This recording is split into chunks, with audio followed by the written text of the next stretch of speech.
Hello everyone, my name is Diana. I'm an LT consultant for National Geographic Learning in Ukraine.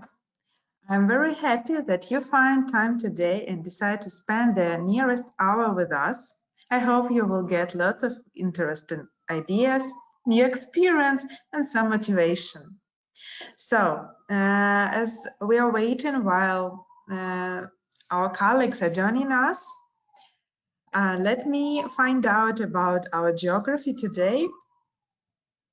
So as far as I can see, there are so many different places are represented here, like Alexandria, Sumy region, Konotop district, Chernoplatove, Lviv, Kiev, Chernivtsi, Ternopil. Great. Donetsk region, Toretsk. Wonderful. Zhytomyr. Really happy to have you all here today. Uman, Cherkasy region. Great. Novoukrainka. So, I guess that we will start. I just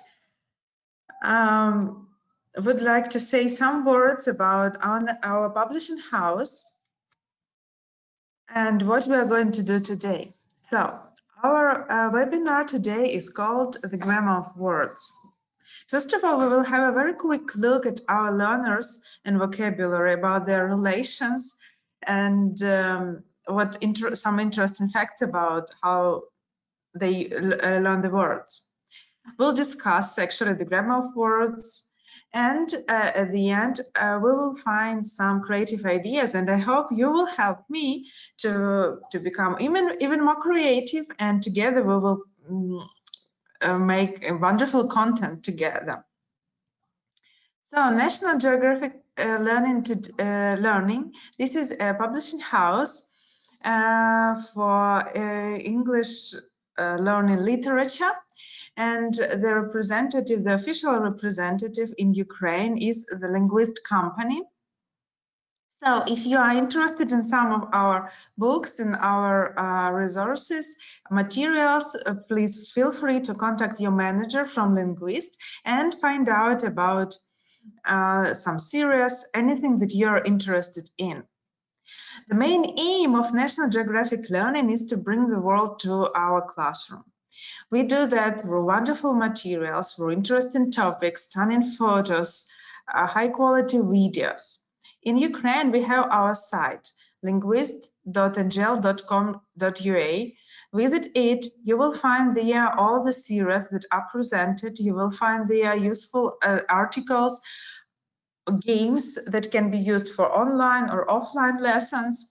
Also, all the announcement of the webinars or some other interesting initiatives will be there. National Geographic Learning brings the world not only to offline classroom, but since we are facing this COVID situation, we have the materials that can be brought to any classroom, like online learning. So there are really a great range of digital resources. You can visit the site ltngl.com to find out more about the solutions, what you can do if you already have the book, or if you are looking for something that can suit either your online classroom, offline classroom, or together. Also, what is wonderful about each series is that all the books are accompanied with the microsite or platform where students and teachers can find useful materials. For students, there are usually audios, sometimes videos, word lists. For teachers, there are tests, additional resources to make the lesson more communicative, more engaging, and tests. Sometimes there could be word list, texts from the book that you can change or adapt, the scripts, the keys. So everything is there, and it goes together with the teacher's book or with the student's book. So you don't pay for it; it's included with the book. Also, let's watch a little video about National Geographic Learning and its resources. Online resources, what can be done? Either you want to present your screen, or you just want to give your student tasks and manage their studying. There are some opportunities for you. First of all, of course, we have print books and books together with e-books. Some digital resources like interactive whiteboard are great to present the book on the screen and create different exercises. Work together with your students, give them new information, check their information, manage the time, so on. Students, if they don't have an opportunity to have printed book, they can buy the codes to have an e-books. And multi-platform are great to manage students. Teachers get the access for free. They create classrooms, they set the tasks, they put some time frames, and they control their students. The students need to get this code in order to join to your classroom and be successful at learning. So if you have any questions, if you're interested in this, do not hesitate, contact me or your manager in Linguist company and find out more about digital resources. That was a little bit of some promotion, and now I guess we can start. Let's start with a little warm-up. First of all, here are some numbers. These numbers are connected with the English vocabulary and native and non-native speakers. What are your ideas? On your screens, you have this question mark on the right. This is how you can write me the questions. So, any ideas? What can these numbers mean?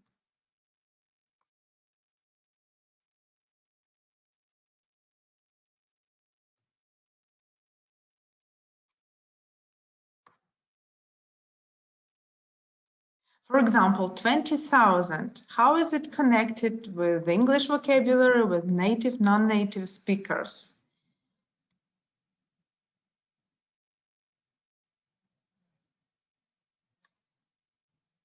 And while I'm waiting for your answers, I can find that today we have really wide geography. Almost all regions I've seen here in the chat, in this question box. Some of you write about active vocabulary. The words to learn a year. Nice.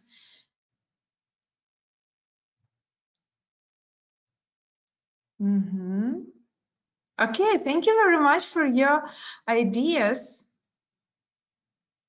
Lexical units, 20,000 for native speakers, ordinary numerals. Well done, thanks. This is what we need to speak. Okay, so I'm ready. Thank you very much. And I see that today we have really active audience. I hope that you won't lose your motivation, your activeness, and we will walk together through the end of this webinar. By the way, at the end of the webinar, I'm going to announce a little competition. So if you would like to win a poster or a reader from National Geographic Learning, please stay to the end and find out what we have prepared to you. So now, 20,000, this is the number of word families that native speakers can use, and in average, of course. Some numbers, the numbers differ, but from 75,000 to 20, but this is the most general and accepted figure. Then 2,000 for students, for people who study English, for those who English to whom English is not a native language, 2,000 words, these are most frequently used words. So 80% of each text consists of these 2,000 words. So this is enough to understand, to partly understand most of what is written in English. And 6,000 words, these are the number of words that learners need to know in order to understand 90% of the text. If to calculate, if to decide that we have the text compound of 100, 100, 100 words or 100 words, it means that each 10th word is unknown to our learner. So that is not so bad, but it can from time to time prevent from understanding the text, right? So of course we need to, but of course we need try to make this number bigger. For example, to understand 95% of texts, the number of words is about 10,000, right? And but these numbers are not so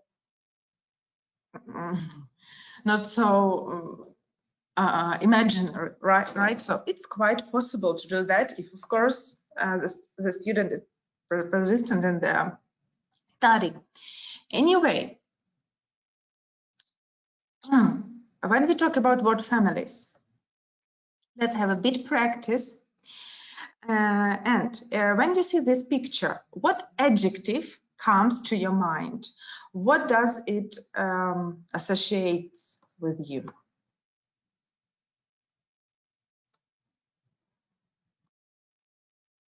The chatting, yes, Irina, the chatting box is here. The only way to communicate today is to press this question mark button, and I will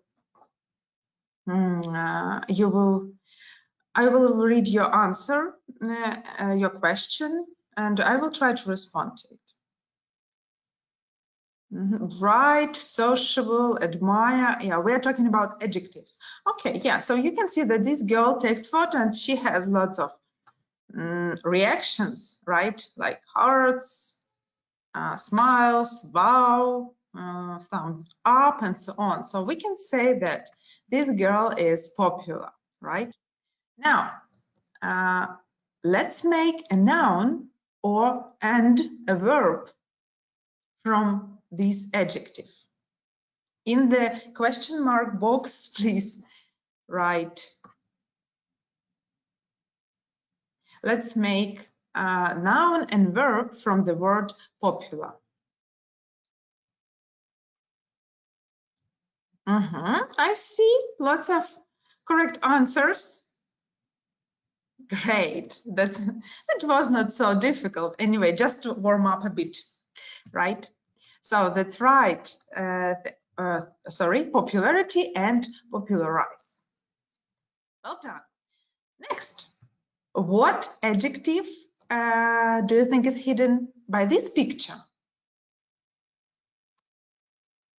Thanks. Thank you very much for taking part. Yeah, popularity, popularize.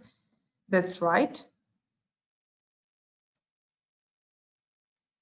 And so what about the next one? What adjective comes to your mind?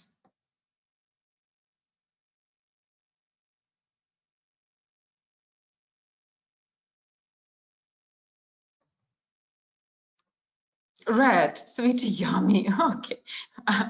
I wonder how you eat this apple, but probably yes, it's yummy. Juicy, red, tasty, beautiful. Yeah, it's very simple, really. Nothing strange here today. So the adjective is red. Let's make a noun and a verb from the word red.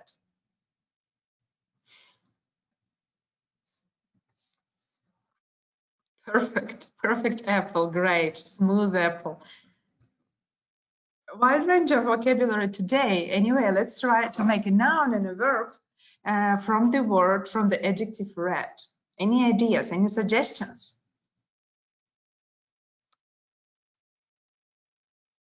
I already see some correct answers. Great. Tasty apple, probably. We are not talking about the phrases, of course. The most obvious answer would be a phrase like to get read or something like that. But let's just make this word formation. Let's form a verb and a noun from the word read. So according to the dictionaries, the answers are redness and to redden. Redden, to make something red. For example, our arms can redden if we stay alone at the sun, and so on. So now, the last one. What about this funny lady? This is me after the 6th lesson. Yeah, angry.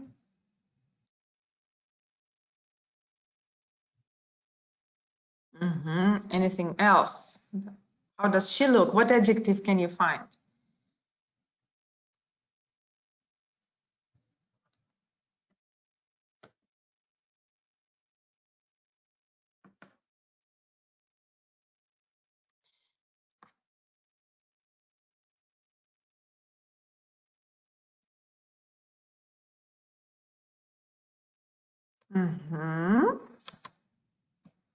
Okay.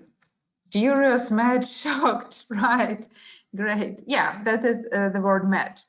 So again, now let's make noun, verb, and adverb from this word mad. Exhausted. Yeah.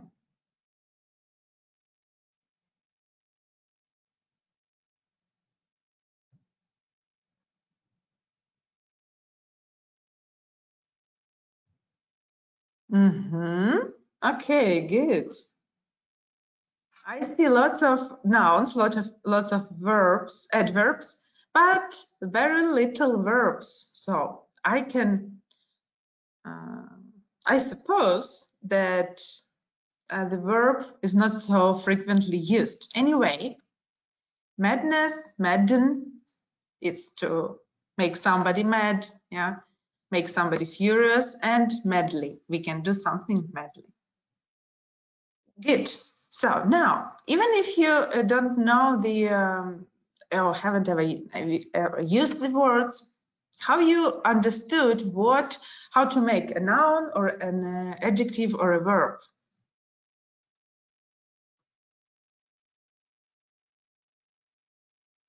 We used some suffixes, prefixes, right? Here we used suffixes. For us, it's quite obvious that to make a noun, we can add some suffix like ness, or maybe a shun, or something like that, right? To make a verb, here we can add en, sometimes it could be other suffixes. And to make adverb is one of the easiest tasks for our students. In the more often situations, we use just li, suffix li. That's right. So there was one study in the beginning of this century, and there was an assumption that if a learner knew one word form in a word family, for example, red, they would know all the rest. How to make adverb, how to make adjective, and how to make noun, and so on and so forth. To what extent do you agree with that? Let's have a little poll. Answer, please.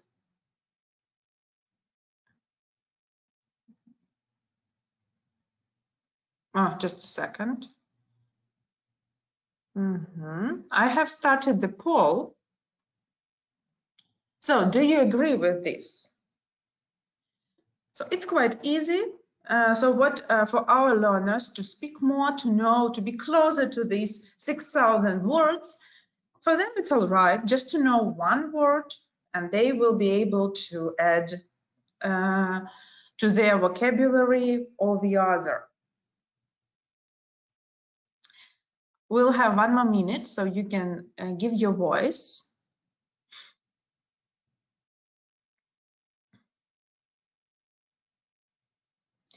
And then I'm going to show you, first of all, your answers, and secondly, what the studies had shown. 15 more seconds, you still can add.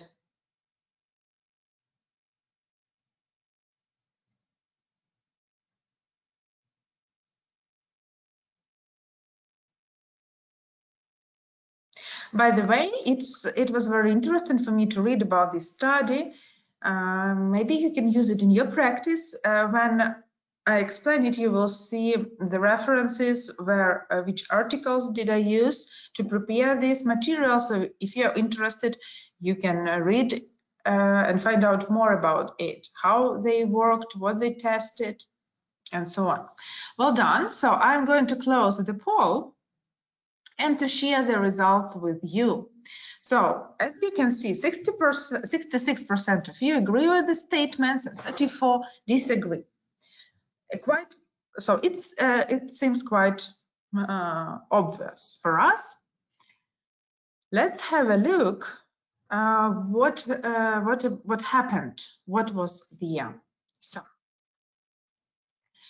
There were two scientists, Norbert Schmidt and Shirley Boyd Zimmerman, who in 2002 decided to find out what do learners know about derivative forms.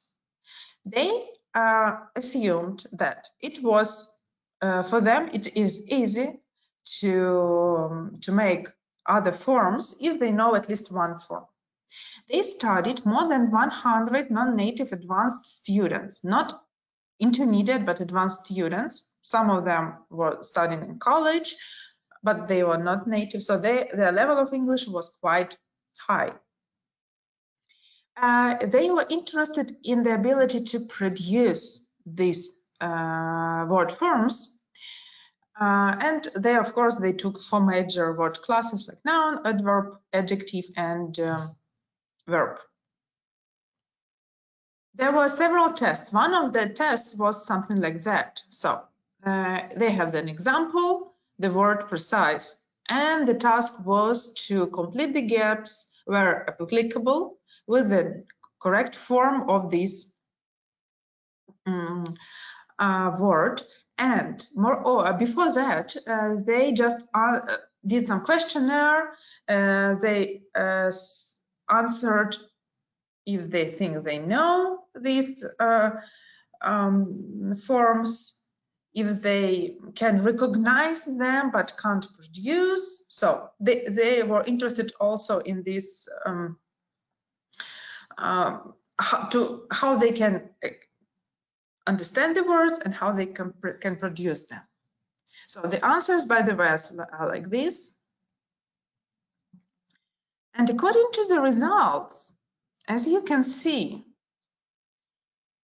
even for advanced students, and the vocabulary was appropriate to them, not everyone could do that. So you can see that more or less the half of the students know this. For some of them, it was a problem. So what results we get? That we as teachers cannot assume that learners will absorb the derivative forms of a word family automatically from exposure.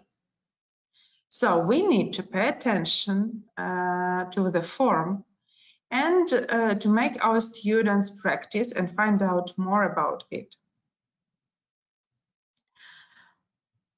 They suggest that we need to start this from lower levels, not just with upper intermediate or advanced students who are prepared for their exams and they need to fill in this activity, but they really need to get this understanding that there are some words that can have different forms and how to form them.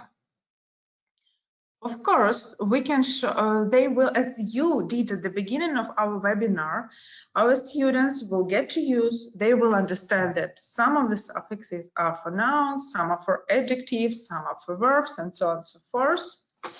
But anyway, it's important to give this to our students as early as it's possible.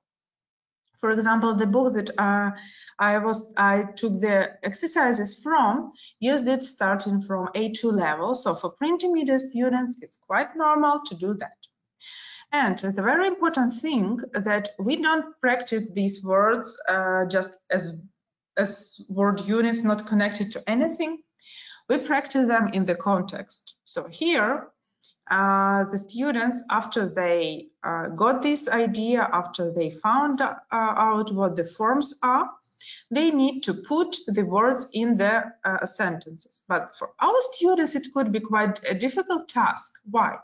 Because for some of them, it would be really not so easy to understand if they need to use a noun, if they need to use an adjective or a verb. That's why from time to time, I'm not saying we need to do it always at all lessons during all vocabulary input, but from time to time, we need to pay attention to what word part of the speech it is, how we form it, and so on and so forth. And there is a tip for this teacher that we need to pay attention to the words directly before and after the gap to help students decide if they need a verb, a noun, or an adjective.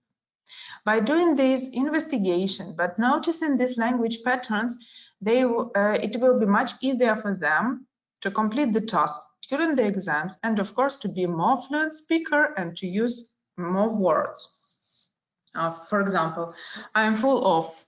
For the winners, this means that after full of, we use some noun, yeah, and it's hard to.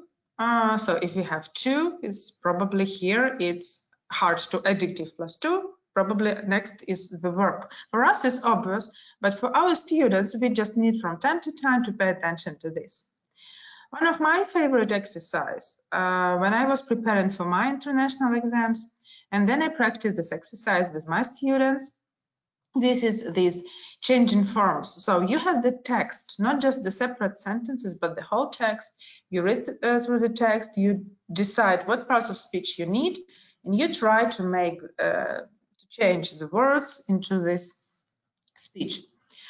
Of course, it doesn't. We need also explain our students what this or that prefix or suffix can mean.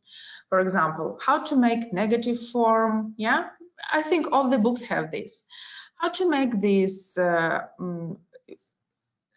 opposite with the suffixes. For example, careful, yeah, full, and careless. Usually, so they are a bit like opposite, yeah, useful, useless, harmful, harmless, and so on and so forth. So for our students to understand how it works. What can we do? How can we make it more fun than just to explain it to our students? Not all of them are linguists and they would like to dig into this grammar, into this vocabulary practice and find out some theory, of course. So then for some of them it could be boring. So we always can turn it into a competition and to have some fun with it. For example, one of the exercises is the sentence house. You can do it as you can see it now just from the table for students to do matching, or you can hand out different house to different students, and they need to meet each other to find the person who has the appropriate ending. What is here? We splitted the word, not the sentence as we used to, but the word. But together with it, the students get the sentence, they have the context. So if they don't know the form, they can, of course, use the context in order to understand. And then they write down what word they have. Right, so you can do it on the slips of paper, you can do it at the mingling activity, you can do it at the matching activity, anything. And you will make your students understand the rule before you will give this rule to them. They will do it through the game, through some movement, through some mind work. And of course, thank you for your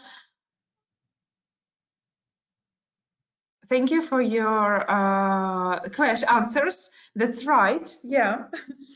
You have, yeah, so if you are careful, so 1C, it's foolish to go swimming during a storm, and the captain is responsible for getting his ship to its destination. What I would do also, and we will talk about it a bit later, but I would also pay attention to what type of form we use after, for example, responsible for, so we use preposition, and then we have ing form, yeah, so responsible for getting and some or a bit different task. That's right. What else can we do? The favorite race, yeah. You can use it. You can put this word web on the board. You can give it to different groups, and after some input, of course, it's like not the beginning of the year, but when your students understand that to make adjective, you can use full, careful, and so on. You can ask them to find out as many words as they can, or some stated number, as it here, just like 6 words that ends with full. So I'm interested in your ideas. Let's make these something full words. So the first, my example was careful. In the comments, please write your ideas. What words can you think of using the suffix full? Stressful, successful. Okay, great. Wonderful, of course. Cheerful, awful, beautiful, meaningful, great. Careful, colorful, dreadful. I like it very much, thank you. So, and the groups, you can state the time and the groups will compete which pair is the quickest, or which group is the quickest, or which group can get more words. You can give them, for example, some nouns, and they can decide if they can make adjectives from these nouns or no. Yeah, maybe for some of them they need not full but other suffix. Powerful, stressful. Some of you have problems with the video, but I guess that not everyone, so you can just log in and then log out and then log in again. Beautiful, purposeful. Wow, we have a really great range of the words with full, so I guess that if we compete here, we will have really tough competition.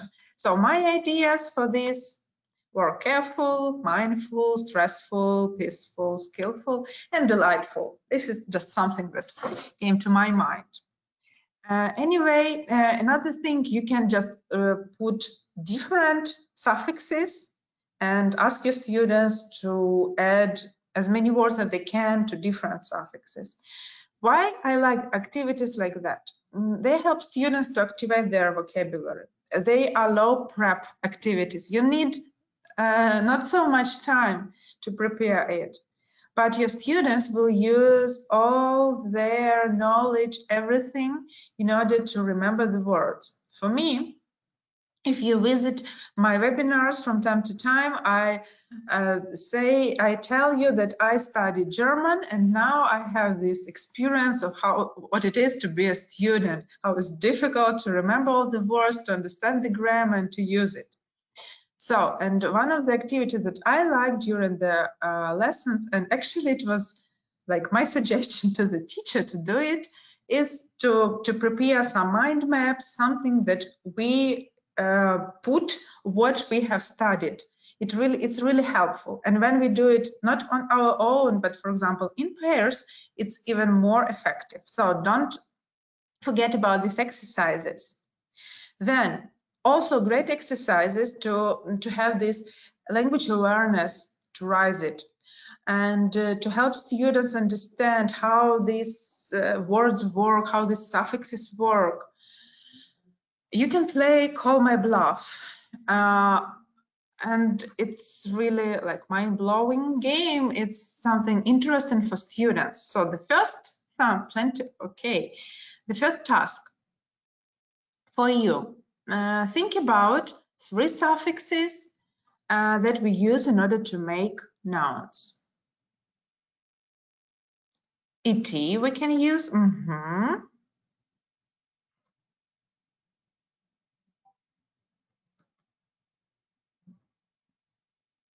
Shen, ness, ens. ENCE or ANC, great. Meant, yeah. Ship, hood, sometimes, yeah, like childhood and so on. Shen, great. Thank you very much. Wow, it really inspires me that we have so many active teachers today. Your answers, your comments, and that helps me a lot, really. Yeah. So just in case. Yeah, some of them like ness, shen, and ends. What you do, why you do it? You activate the knowledge, right? For us, it's obvious. Yeah, when we see the word, for example, red, we can decide that the noun is redness, something like that, right? But for our students, it could be difficult. So first of all, we help them. We give them these ideas. Then we give each pair 1 or 2 adjectives, for example, like we have here in exercise 7, like excellent, populated, researched, predictable, something like that. Then we ask to do a little investigation, to use the internet or the dictionaries and decide how to make the nouns from these adjectives. Once they find the correct answer, they need to come up with 2 false answers. And that is the funniest part. First of all, they can't use any words, any letters in order to make this suffix, right? They need to use something that we usually use in order to create a noun, right? Form a noun. So we help them to maybe to develop these skills. After that, they test each other, and of course, they produce the correct answer. And one of important thing is, again, not just to use words separately. Prepare an example. It can be example from the pair who does the activity, or example could be from other pair. So once the pair see or guesses the correct answer, another partner, yeah, they need to come up with an example. Or the students can show the example. So it's much easier when they have this contact, they will memorize much more. For example, we have contrary. What do you think? Which is the correct answer? I believe that, of course, for English language teachers, it's not a task, but maybe tomorrow, the first thing you do with your students will be just to check their knowledge.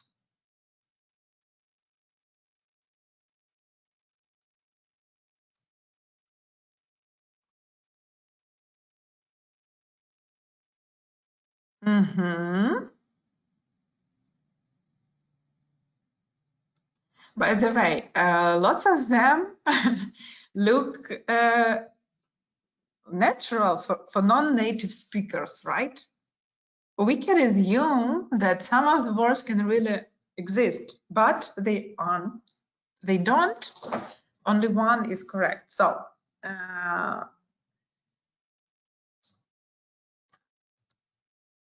and it's interesting that I see really different answers. So you see what happens. Why we need to pay attention to this is just because for non-native speakers, it's really difficult to know like the language without actually learning it, right? As for Ukrainian language, we have so many things that non-native Ukrainians can't understand or can't guess, right? So the correct answer is A. Yeah, and of course I prepared a little example for you. Even I have copied it from the corpus. This was not a spirit of mere contrariness. So if we know, but of course, if we know the word contrary, we can assume what the noun can mean. Yeah? But how to make this noun, this is another thing. That's why we need to practice more, to make our students do this investigation, play these games, and help them to become more confident speakers. Okay.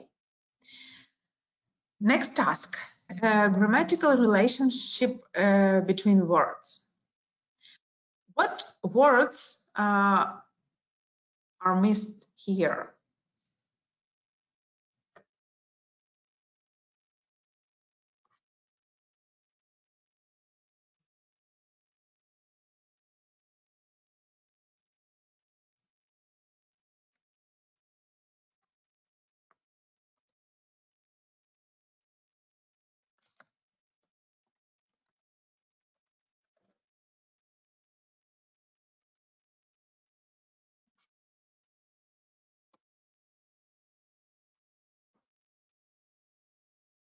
Be very attentive. It was created not for not for young learners, yeah, but for teenagers, or someone who has already the more or less level of English. That's why some parts of the sentence can be confusing for you, but if you read closely, you will understand the task. So the correct answers, lots of you actually commented, and I saw lots of correct answers. So here we have many neighborhoods. By the way, neighborhoods, hoods, one of these suffix, right, which helps us to talk about some collective nouns, right? Many neighborhoods now have a repair cafe where people can take items to be repaired for free. How will we know? How do we know that we need a, not, for example, adjective here? Just because for us, we understand this relationship that if we have a noun, it should go together with an article. The same is this expression, do something for free. Yeah, it's not collocation. If you remember that collocation are some words that work together, like extremely cold, something, yeah, like that. We call this colligation. This how words work together in grammatical patterns. This is quite a new term, and again, if you're interested in it, there are some interesting articles on the internet. You just need to type this colligation and you will find out some findings.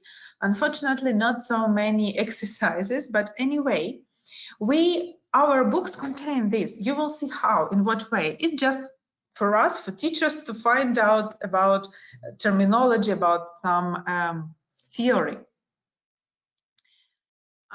So when we talk about colligation, it means that we understand how words grammatically connected.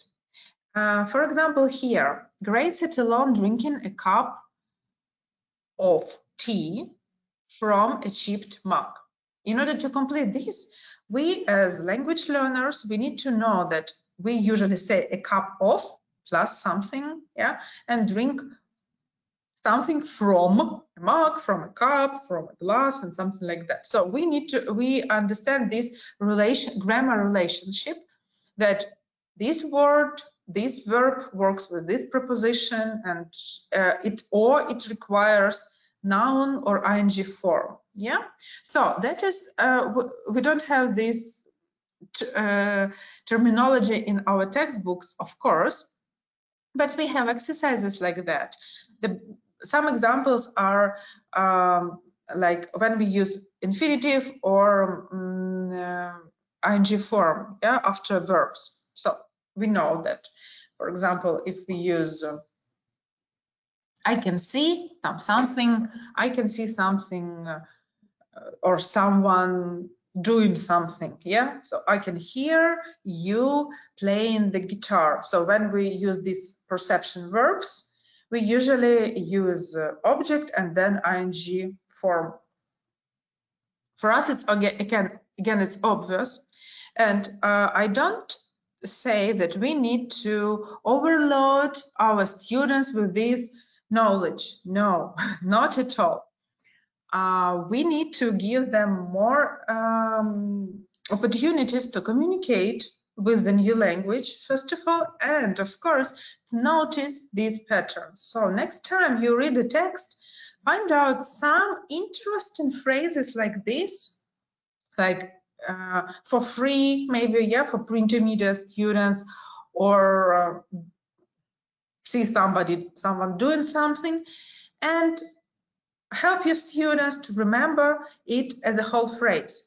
This is what lexical approach teaches us, that we need to use to study language as it works, words as they work together. They are not separated units, they are all together. Some of them we use frequently, like cup of tea or drink from glass. Some of them are not so obvious. And the most important, the most difficult one is this verb plus preposition. And one of the reasons it's difficult is because of the influence of the native language. Yeah, you can see here one of the most frequent mistakes. I think everyone did it, including us at some levels ago, right? So what is wrong with this sentence? If we translate it into Russian, or if it was translated from Russian or Ukrainian, that was perfect sentence, right? But in English, these words don't work like that. Of course, thank you very much for correcting me. Yeah, in the picture. So we see something in the picture. Again, this is how these words work together.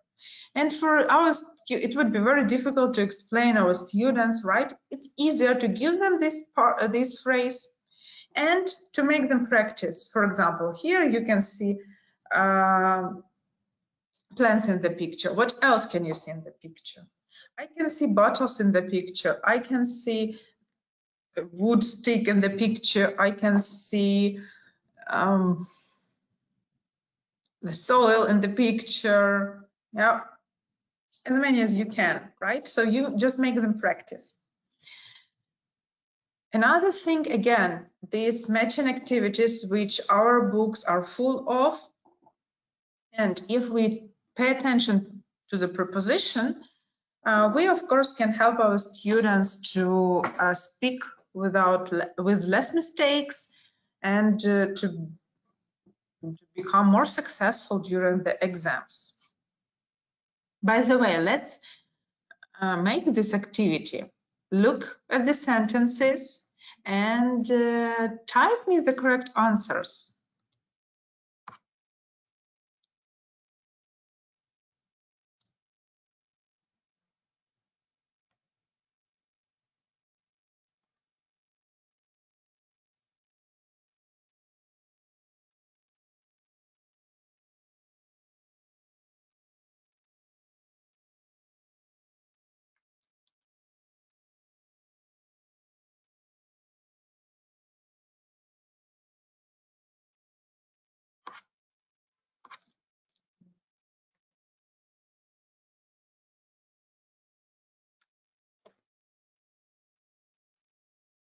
Mm-hmm.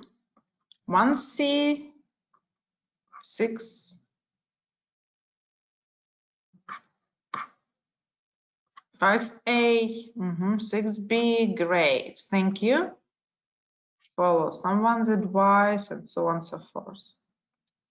Yeah, but when students have completed these exercises, even if they do it correctly, or after you check their mistakes, it doesn't mean that they remember everything, right? So these are the answers. Thank you very much for your answers. You were great as usual. Now, let's look at these examples. Let's make our own ones. Why go to the trouble? Here we have growing vegetables, right? Why go to the trouble of creating new worksheets for each lesson or something, or asking our students to bring their phones on the lessons, right? What else can we, something that connected to our routine. So what our students do, we help them. First of all, we get them, we familiarize them with these phrases, with the words that work together, not only with preposition, right, but also with what is before and after the verb or the word. After preposition, we usually use ing form, right? Suffer from, do, drawing, and so on and so forth. So they practice it. If they apply it, it's better for students to talk about their own experience. Oh, thank you very much. Oh, why go to the trouble of working with young learners? Mm-hmm. That's right. But I can answer you why, because it's such a rewarding job, right? It's really sometimes messy, sometimes really stressful, but anyway, the emotions that we get are great. That's right. So we help our students to have these phrases not separately in the context. We help them to use them in their with talking about their own experience. What else? How we can also help our students to boost their vocabulary, to notice this grammar of words. It means how words connected to each other. When we introduce the new word for our student, we also give the context, and we help to notice some collocations, some colligation, something that we usually use together. For example, application. The most often thing we will hear will be job application. Yeah, we can fill the job application. Yeah, fill out. We can sign application. Yeah, so we just build this word web around each word. Some great collocations are these binomials, yeah, like peace and quiet, hustle and bustle, doom and gloom. They, it's not the like what the students need at the very beginning, or they can survive without it. But if the book suggests, if we have this opportunity to help our students to sound more like a native speaker, to use more varied verbs, why don't we, right? And of course, phrasal verbs, these are verbs that help, that go together, yeah, with, that mean together with the preposition, they mean something else from what each of the word means, right? This is the difference from the previous task, right? If I say suffer from, the preposition from doesn't change anything. These are just the words that work together. But if I say, for example, come along, it doesn't mean that come literally means come in this very phrase, right? How we can practice it? I suggest, and that is one of the most important skills for the 21st century, is that we add some creativity. Once you have this list of words, ask your students to create the story using the phrases. Your students will struggle, they don't know how to start, they will do anything but not to do this task. You help them, you start the story, you show them the picture. You hand out different pieces with the words for them, so they need to use them. So make them be more active, which I, for example, didn't need today because you were really great and active. Illustrate phrases. When you have this, for example, suffer from pain, help them to to draw this picture, maybe to take a photo.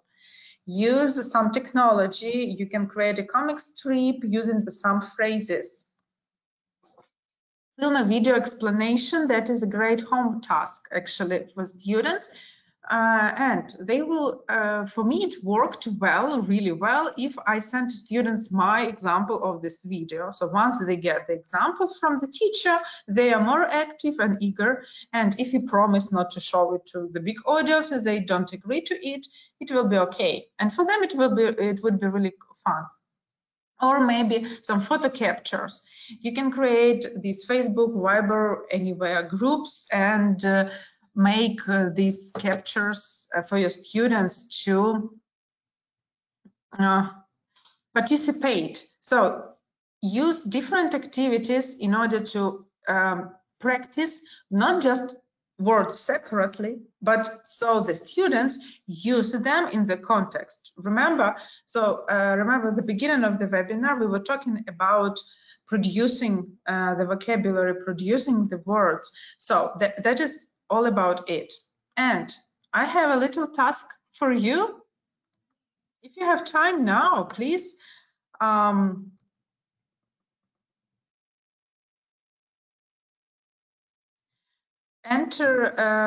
this QR code and let's add some creativity. If you don't have time for it now, you can of course participate. So once you scan the QR code, you will get to, I'm sorry, I will just show you and then go back. So you will get to this Padlet where you can ask your students to make a photo, to take a photo and use the phrase. I'm sorry, just a second. And use the phrase, something can prevent somebody from something, yeah, with to capture their photo. So here is my example. This is my tea that can prevent me from eating too many sweets, and that is true. Of course, not all the students will eager to take photos or they don't have any ideas. So help them, add some pictures, for example, and ask them just to comment. Oh, great! You write something for me here. Job can prevent us from poverty. Trees can prevent us from lack of oxygen. So you can ask your students just to take a photo of a tree, to add it to this Padlet, and they will do something actually, right? They will be creative. They will participate, and they will do something that is. They do it every day, like taking photos, for example. Okay. So that was actually the biggest part of the webinar. But anyway, if you stay to the end, you will find out what competition have we prepared to you.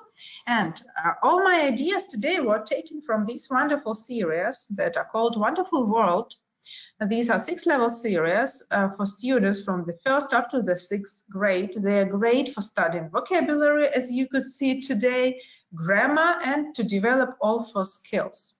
The most of the examples were taken from the 5th and from the 6th level. So if you are the teacher of the students of the 5th and the 6th grades, or you may be a private teacher who have the students starting from 10 up to 12 years old, they have completed their primary series. They have now good level, and then the next book that is suggested to you is again a level back to your students. You can choose another option and help your students go further, right? So these 5 and 6 level, they are for levels A2, the beginning of B1. They don't cover the whole B1, of course. But anyway, your students will sum up everything they have studied in their primary school, and they will develop a lot. The topics are really great. Each lesson has a very clear structure. They have some discussion, they have some new words, something to read, to practice reading skills, grammar, and each lesson have this why exercises for vocabulary, either they are collocations, probably some prepositional exercises. Of course, together with reading, with vocabulary, with grammar, the students will get ready for exams by doing audio activities, writing activities, and speaking activities. You can see that they are really in the form of the exam. And video lessons will bring even more world to your classrooms, together with interesting exercises. So your students will not just watch, but they will use a lot of this video in order to complete this exercises and to prepare some speaking activity. And of course, review sections help us to check the knowledge of our students, and they're really interesting, the topics are great, and the activities are help to develop critical thinking skills as well. So if you haven't seen this series before, I recommend you to pay attention to it, and maybe you will find something interesting for your students. The books are accompanied with a site, so the teacher will get lots of additional materials, and students will get audio, so they don't need to use any discs, any passwords, nothing. They just have this site, they go there and listen to what they need to listen to. For online activities or for classrooms that have smart boards, there's interactive whiteboard that helps to project the book on the screen, share each page, give the tasks, show the answers, set time limits, cover something, so interact with the book. And so finally, first of all, in our follow-up email, you will get the link to our teacher well-being and professional development calendar. That is a great thing we created.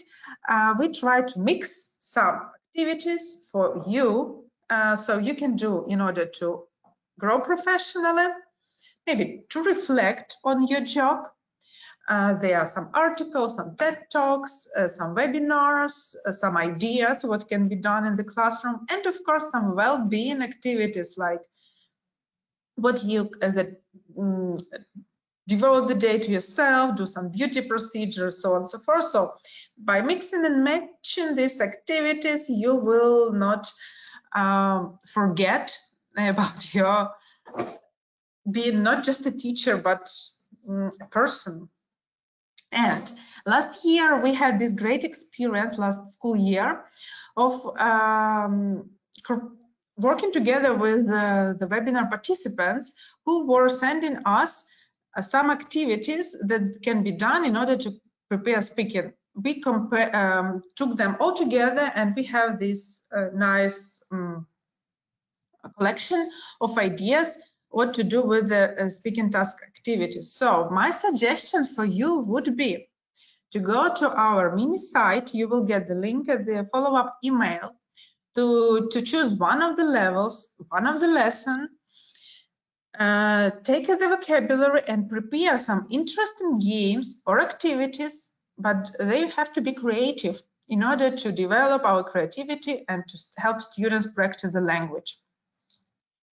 So send it to us, and we promise that first 10 teachers who will send us their ideas will get great posters for their classroom from National Geographic Learning. And once we get all the activities, I guess that 1 week would be enough, so I will be waiting for the next Thursday. So 3 best games will win readers from National Geographic Learning. So don't miss your chance. Go to the site, download the sample, think about a creative activity, take part, and you will get the pretty good chances to win one of our prizes. Any questions from you? The calendar would be sent to you in the follow-up email.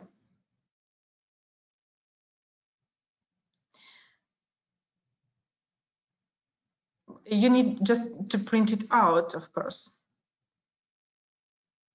Okay, as far as I can see, for now, not so many questions from you, apart from the calendar. Good. Anyway, you have my contact details. I was inspired, by the way, by Wonderful World 5 and 6 level and the great book Vocabulary Matrix. We have it in stock. That is a more theoretical book, but which gives really interesting insights on what we need to focus when we teach vocabulary to our students.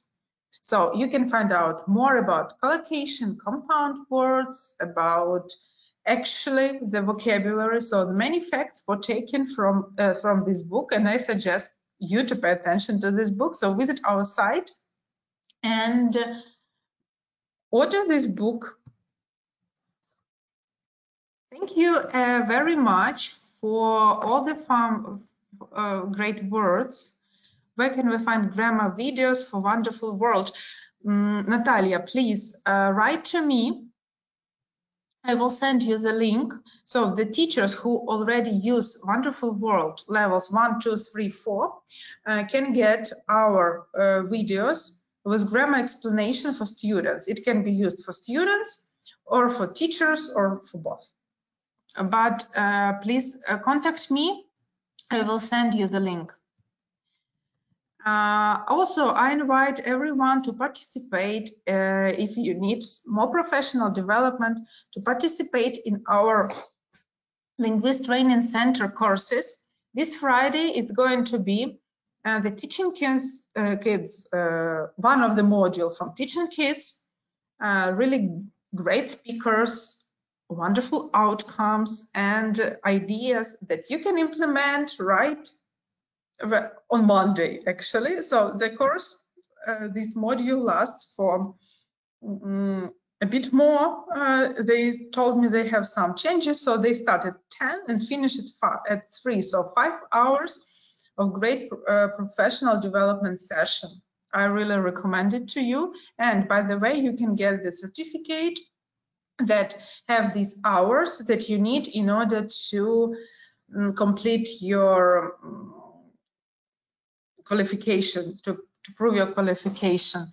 And in November, it's going to be a great course for teachers who are tired of talking to little children about just weather, their pets and school stuff. This is the presentation skill for teachers, so you will be able to practice your English, to become better speaker, to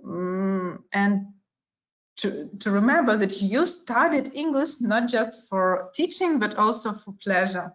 So visit a Training Linguist Center site, find out more about these courses and join. These are my contact details. So if you have any questions, please write to me. I have Viber, Telegram, WhatsApp, anything, everything actually. And visit our sites, find out more about this series.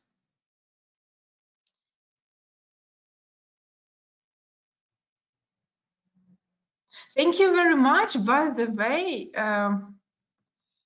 for answering these sum up questions. You were very attentive, you noticed them. Great, thanks very much. I wish everyone great evening. And by the way, it's Halloween day, so have some fun with your students. Maybe use teaching some collocation with Halloween words. And on our Facebook page, we have this collection of TED Talks devoted to Halloween. Maybe you can use them tomorrow. Anyway, thank you very much for being really active, for responding to me, for supporting my ideas. And see you next month at our future webinar. Have a great evening and goodbye.